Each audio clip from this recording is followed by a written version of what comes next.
तुम्ही पाहत आहात MCN न्यूज मराठी। बुलढाणा जिल्ह्यातील संग्रामपूर तालुक्यातील ग्रामपंचायत कर्मचाऱ्यांना सप्टेंबर 2020 ते मार्च 2022 मधील वेतन फरकाची रक्कम न मिळाल्याने 6 एप्रिल पासून संबंधित कर्मचाऱ्यांनी संग्रामपूर पंचायत समितीसमोर आपल्या कुटुंबासह आमरण उपोषण सुरू केले होते। या संदर्भात संग्रामपूर पंचायत समितीच्या गटविकास अधिकाऱ्यांकडे तालुक्यातील विविध पक्षांच्या पदाधिकाऱ्यांनी चर्चा केली, तर जळगाव जामोद विधानसभा मतदारसंघाचे आमदार डॉक्टर संजय कुटे यांच्याशीही दूरध्वनीवरून चर्चा करण्यात आली होती।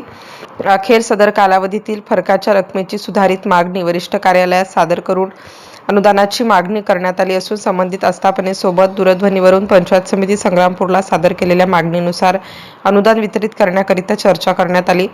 जिल्हा स्तरावरील आस्थापना ग्रामपंचायत कर्मचारी शाखेकडून एप्रिल 26 अखेरपर्यंत संग्रामपूर पंचायत समितीच्या प्राप्त मागणीनुसार अनुदान उपलब्ध करून देण्याबाबत सकारात्मक चर्चा झाली असून यामधून संबंधित कर्मचाऱ्यांच्या वेतनाचा प्रश्न सुटणार आहे।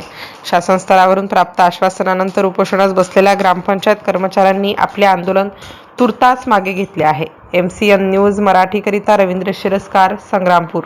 त्याच्या कर्मचाऱ्याला मिळाला नसून वारंवार पत्रव्यवहार करून आणि 4 वेळा उपोषण करून सुद्धा ग्रामपंचायत कर्मचाऱ्याची हाक शासनाने आजपर्यंत ऐकली नाही।